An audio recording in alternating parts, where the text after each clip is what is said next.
चलिए दोस्तों, आज हम लोग पढ़ेंगे भारत की जलवायु। बहुत इम्पोर्टेंट है, इससे हर हाल में क्वेश्चन पूछे जाते हैं भारत की जलवायु से।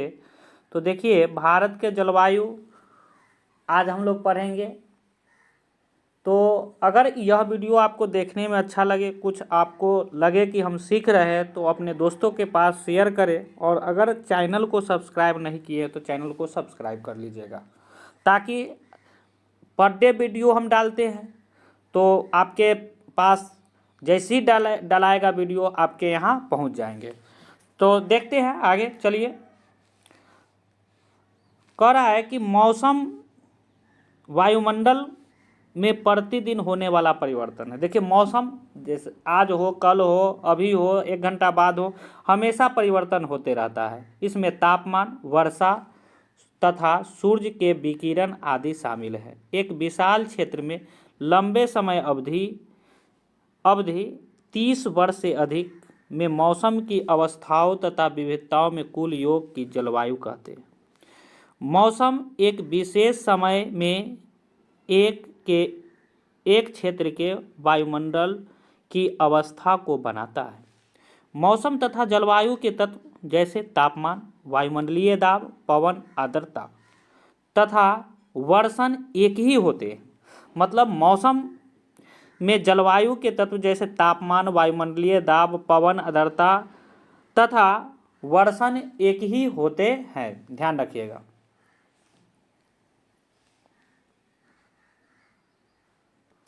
आगे कहता है, महीनों के औसत वायुमंडलीय अवस्था के आधार पर वर्ष को ग्रीष्म, शीत या वर्षा ऋतुओं में विभाजित किया गया है।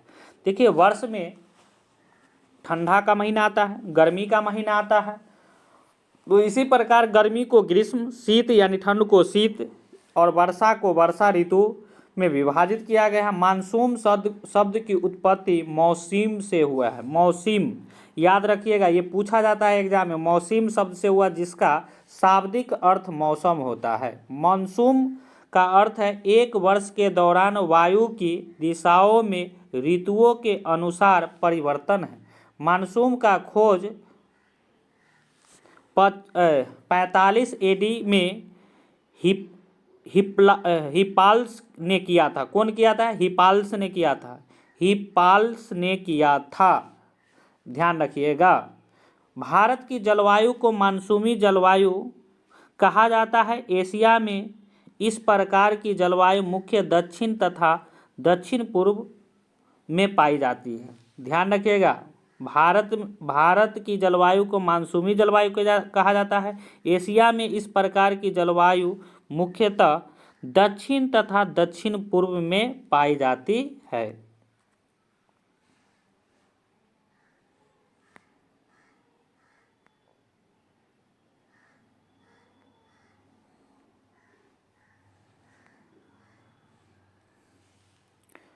कुछ क्षेत्रों में रात एवं दिन के तापमान में बहुत अधिक अंतर होता है। थार के मरुस्थल में दिन का तापमान 50 डिग्री सेल्सियस तक होता है, जबकि उसी रात में यहाँ नीचे गिरकर 15 डिग्री तक पहुँच जाता है। दूसरी ओर केरल या अंडमान निकोबार में दिन तथा रात का तापमान लगभग एक समान रहता है। हिमालय में वर्षण अधिकतर हिम रूप में होता है तथा देश के शेष भाग में वर्षा के रूप में होता है। वार्षिक वर्षण में विभिन्नता मेघालय में 400 सेंटीमीटर से लेकर लद्दाख एवं पश्चिमी राजस्थान में 10 सेंटीमीटर से कम होती है। देश के अधिकतर भागों में जून से सितंबर तक वर्षा होती है, लेकिन कुछ क्षेत्रों में जैसे तमिलनाडु तट पर अधिकतर वर्षा अक्टूबर और नवंबर में होती है। ध्यान रखिएगा, अक्टूबर और नवंबर में होती है। सामान्य रूप से तटीय क्षेत्रों में तापमान में अंतर कम होता है। देश के आंतरिक भागों में मौसमी या ऋतुनिष्ठ अंतर अधिक होता है। उत्तरी मैदान में वर्षा की सामान्य पूर्व से पश्चिम की ओर घटती है। जलवायु नियंत्रण। अब हम क्या पढ़ेंगे? जलवायु नियंत्रण। किसी भी क्षेत्र की जलवायु को नियंत्रित करने वाले 6 प्रमुख कारण अक्षांश, याद रखिएगा 6। तुंगता यानी ऊंचाई, वायु दाब, पवन यंत्र, समुद्र से दूरी, महासागरीय धाराएं तथा ऊंचावच लक्षण। पृथ्वी की गोलाई के कारण इसे प्राप्त सौर ऊर्जा की मात्रा अक्षांशों के अनुसार अलग अलग होती है।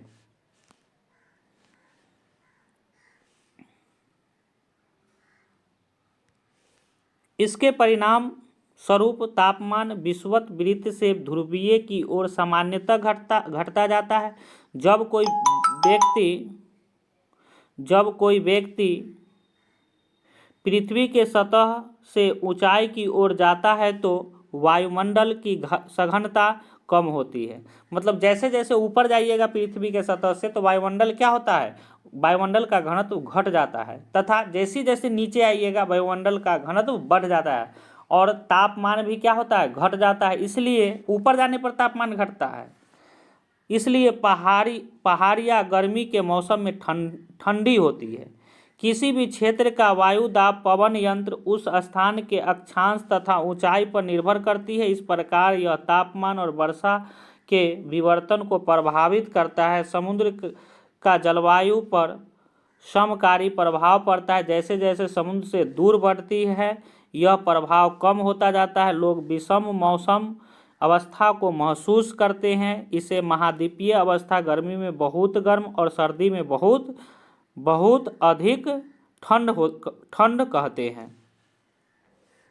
आगे देखिए, महासागरीय धाराएं समुद्र के तट की ओर चलने वाली हवाओं के साथ तटीय क्षेत्रों की जलवायु को प्रभावित करती है। उदाहरण के लिए, कोई भी तटीय क्षेत्र जहां गर्म या ठंडी धाराएं बहती है और वायु की दिशा समुद्र के तट की ओर हो तब वह तट गर्म या ठंड हो जाएगा।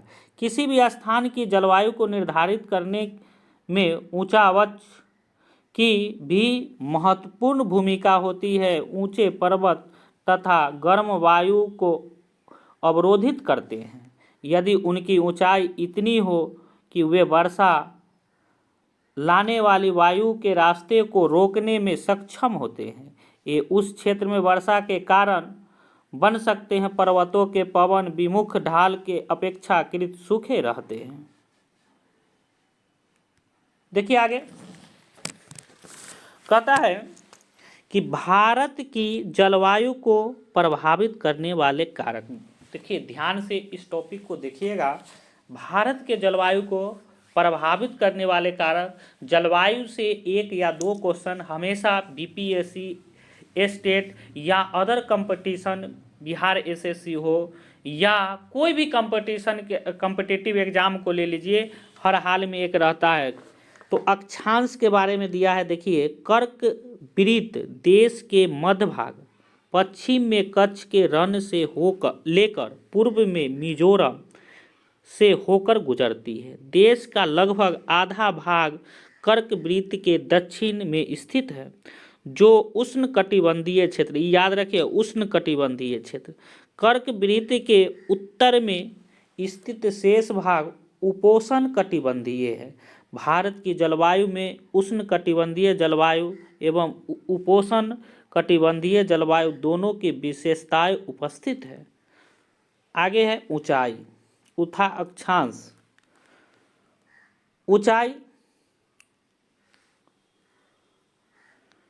ऊंचाई में आइए,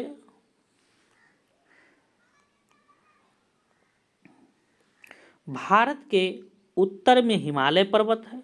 इसकी औसत ऊंचाई लगभग 6000 मीटर है। भारत के तटीय क्षेत्र भी विशाल है, जहां अधिकतम ऊंचाई लगभग 30 मीटर है। हिमालय के मध्य एशिया से आने वाली ठंडी हवाओं को भारतीय उपमहाद्वीप में प्रवेश करने से रोकता है। पर्वतों के कारण इस क्षेत्र में मध्य एशिया की तुलना में ठंड कम पड़ती है। आगे है आपका वायु दाब। वायु दाब एवं पवन भारत के जलवायु तथा संबंधित मौसमी अवस्थाएं निम्नलिखित वायुमंडलीय अवस्थाओं से संचालित होती है। वायु दाब एवं धाराएं पवनें ऊपरी वायु परिसंचरण तथा पश्चिमी चक्रवाती विक्षोभ विक्षोभ एवं उष्णकटिबंधीय चक्रवात भारत उत्तर पूर्वी व्यापारिक पवन वाले क्षेत्रों में स्थित है। ये पवनें उत्तरी गोलार्ध के उपोष्ण कटिबंध उच्च दाब पट्टियों से उत्पन्न होती है। ये दक्षिण की ओर बहती है। कोरियोलिस बल के कारण दाहिनी ओर से विक्षेपित होकर विषुवतीय निम्न दाब वाले क्षेत्रों की ओर बढ़ती है। सामान्यतः इन पवनों में नमी की मात्रा बहुत कम होती है क्योंकि ये स्थलीय भागों पर उत्पन्न होती है एवं बहती है। आगे कहता है कोरियोलिस बल। पृथ्वी के घूर्णन के कारण उत्पन्न आभासी बल को कोरियोलिस बल कहते हैं। कोरियोलिस बल दाब प्रवणता के समकोण कार्य करता है। इस बल के कारण पवनें उत्तरी गोलार्ध में दक्षिण की ओर तथा दक्षिणी गोलार्ध में बाईं ओर विक्षेपित हो जाती है। इसे फेरेल का नियम भी कहा जाता है। इसे बाइज-बैलेट के नियम द्वारा भी समझा जा सकता है। भारत की वायु दाब एवं पवन तंत्र अद्वितीय है। अद्वितीय का मतलब होता है ऐसा कहीं भी नहीं। शीत ऋतु में हिमालय के ऊपर में उच्च दाब होता है। इस क्षेत्र की ठंडी शुष्क हवाएं दक्षिण में निम्न दाब वाले महासागरीय क्षेत्र के ऊपर बहती है। ग्रीष्म ऋतु में आंतरिक एशिया एवं उत्तर पूर्वी भारत के ऊपर निम्न दाब का क्षेत्र उत्पन्न हो जाता है।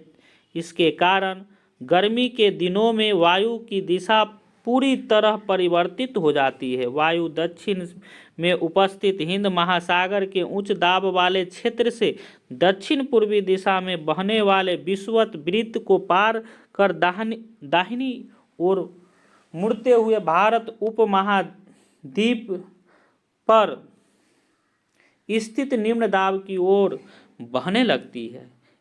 इन्हें दक्षिण पश्चिम मानसून पवनें के नाम से जाना जाता है।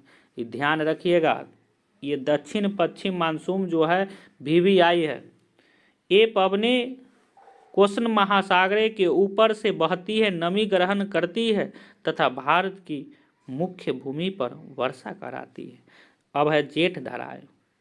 ये भी पूछा जाता है। जेठ धाराएं लगभग 27 डिग्री से 30 डिग्री उत्तर अक्षांशों के बीच स्थित होती है, इसलिए इन्हें उपोष्ण कटिबंध पश्चिमी जेठ धाराएं कहा जाता है। पश्चिमी जेठ धाराएं कहा जाता है। भारत में ये जेठ धाराएं ग्रीष्म ऋतु को छोड़कर पूरे वर्ष हिमालय के दक्षिण में प्रवाहित होती है।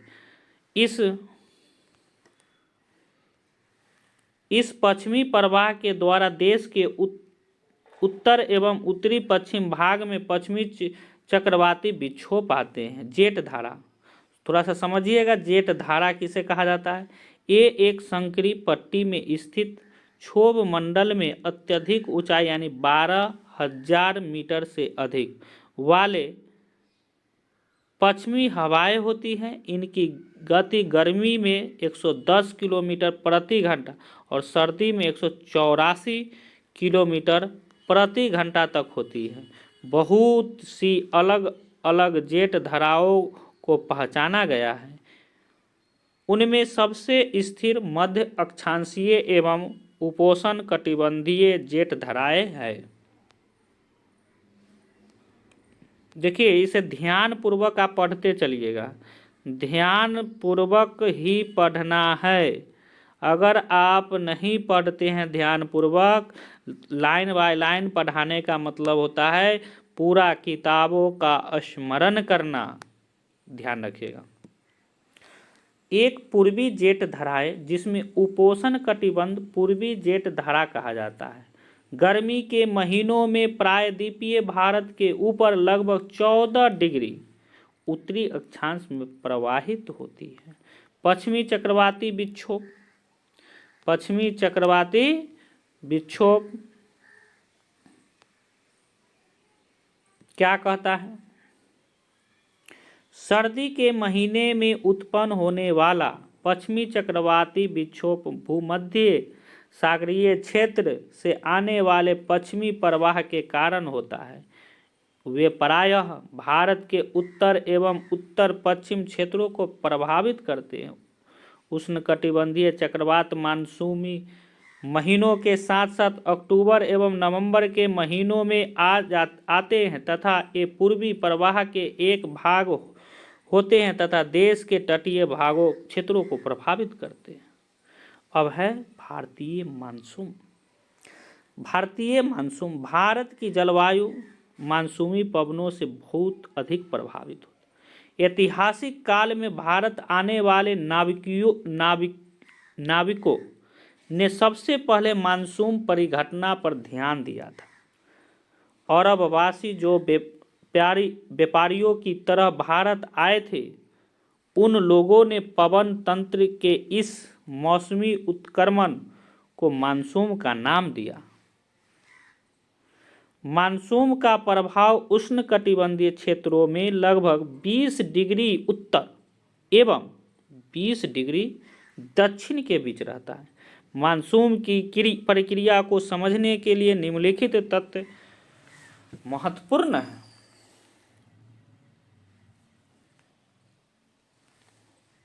और में कहता है स्थल तथा जल के गर्म एवं ठंड होने की विभेदी प्रक्रिया के कारण भारत के स्थल भाग पर निम्न दाब का क्षेत्र उत्पन्न होता है, जबकि इसके आसपास के समुद्रों के ऊपर उच्च दाब का क्षेत्र बनता है।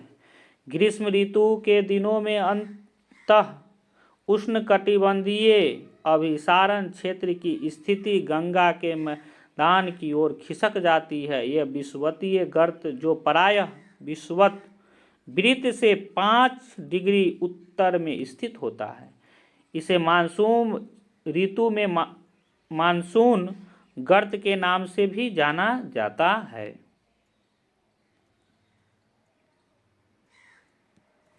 अगला है हिंद महासागर में मेडागास्कर के पूर्व लगभग 20 डिग्री दक्षिण अक्षांश के ऊपर उच्च दाब वाला क्षेत्र होता है। इस उच्च दाब वाले क्षेत्र की स्थिति एवं तीव्रता भारतीय मानसून को प्रभावित करती है। ग्रीष्म ऋतु में तिब्बत का पठार बहुत अधिक गर्म हो जाता है, जिसके परिणाम स्वरूप पठार के ऊपर समुद्र तल से लगभग 9 किलोमीटर की ऊंचाई पर तीव्र ऊर्ध्वाधर वायु धाराओं एवं उच्च दाब का निर्माण होता है। ग्रीष्म ऋतु में हिमालय के ऊपर दक्षिण पश्चिमी जेट धाराएं का तथा भारतीय प्रायद्वीप के ऊपर उष्णकटिबंधीय पूर्वीय जेट धाराओं को प्रभावित करता है।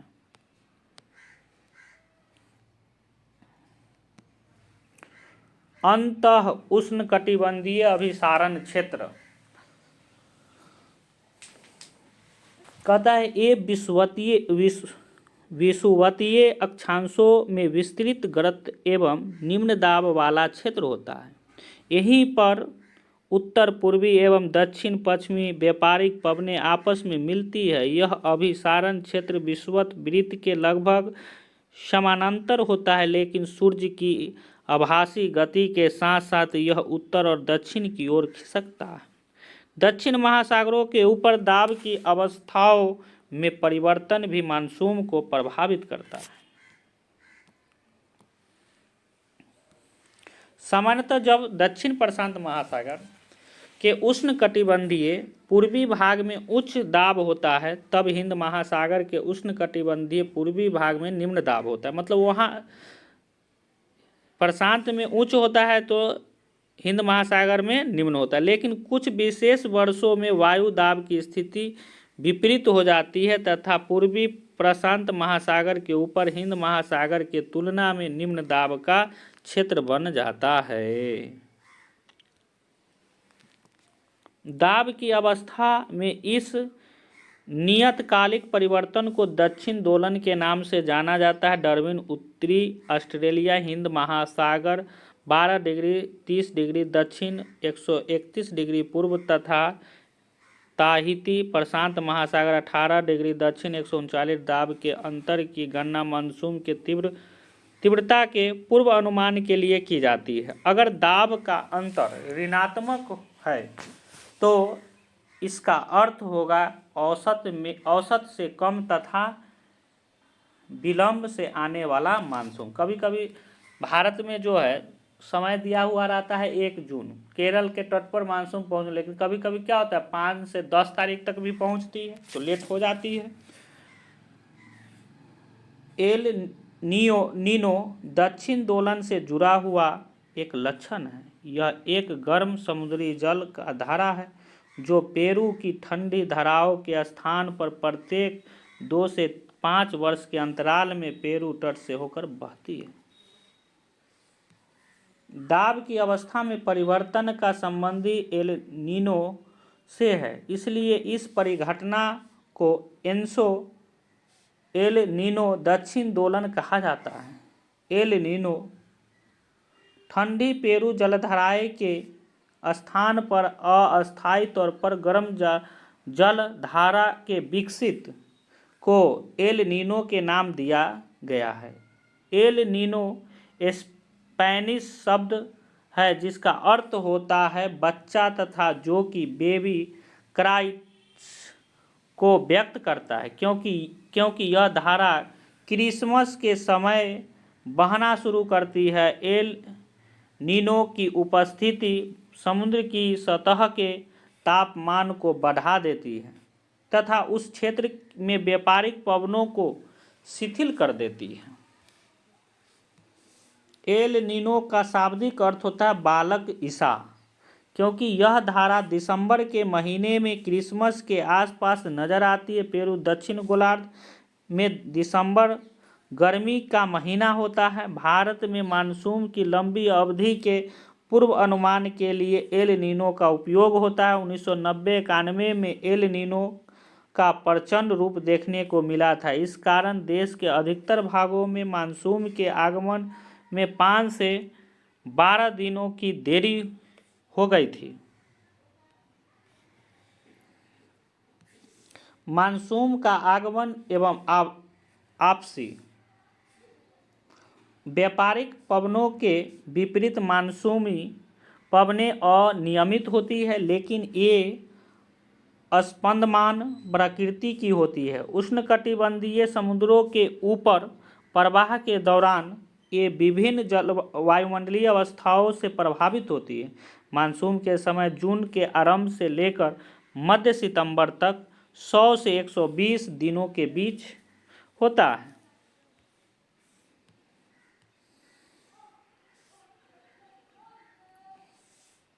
इसके आगमन के समय सामान्य वर्षा में अचानक वृद्धि हो जाती है तथा लगातार कई दिनों तक जारी रहती है। इस मानसून प्रस्फोट यानी फटना कहते हैं। इसे मानसून पूर्व बौछारों से पृथक किया जाता है। पृथक मतलब अलग होता है। सामान्य जून के प्रथम सप्ताह में मानसून भारतीय प्रायद्वीप के दक्षिणी छोर से प्रवेश करता है। इसके बाद यह दोनों भागों में बंट जाता है, अरब सागर की शाखा और बंगाल की खाड़ी की शाखा। अरब सागर की शाखा केरल में सर्वप्रथम प्रवेश लगभग 10 दिन बाद 10 जून के आसपास मुंबई पहुंचती है। यह एक तीव्र प्रगति है। बंगाल की खाड़ी भी तीव्रता से आगे की ओर बढ़ती है तथा जून के प्रथम सप्ताह में असम पहुंच जाती है। उच्च पर्वतों के कारण मानसून पवनें पश्चिम में गंगा के मैदान की ओर मुड़ जाती है।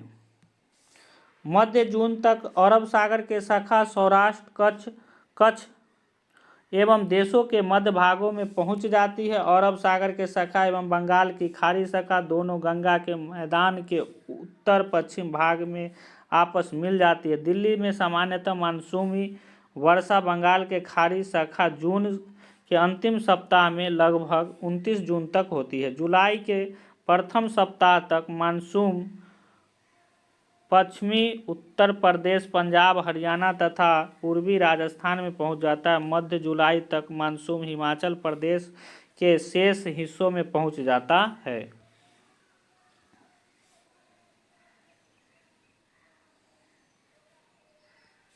मानसून की वापसी अपेक्षाकृत एक क्रमिक प्रक्रिया है जो भारत के उत्तर पश्चिमी राज्यों से सितंबर में प्रारंभ हो जाती है। मध्य अक्टूबर तक मानसून प्रायद्वीपीय के उत्तरी भाग से पूरी तरह पीछे हट जाती है। दिसंबर के प्रथम प्रारंभ तक देश के शेष भाग में मानसून की वापसी हो जाती है। द्वीपों पर मानसून की सबसे पहली वर्षा होती है। यह क्रमशः दक्षिण से उत्तर की ओर अप्रैल में अंतिम सप्ताह से लेकर मई के प्रथम सप्ताह तक होती है। मानसून की वापसी भी क्रमशः दिसंबर के प्रथम सप्ताह से जनवरी के प्रथम सप्ताह तक उत्तर से दक्षिण की ओर होती है। किधर होती है? उत्तर से दक्षिण। इस समय देश का शेष भाग शीत ऋतु के प्रभाव में रहता है। अब हम लोग पढ़ेंगे इसी मानसून में क्या चीज? मानसून में पढ़ेंगे हम लोग ऋतुएं। तो दोस्तों, अगर आपको कुछ इस वीडियो से सीखने के लिए मिला है तो कम से कम इस वीडियो पर लाइक और इस वीडियो को अधिक से अधिक बच्चों तक पहुंचाने के लिए शेयर जरूर कर दें। धन्यवाद।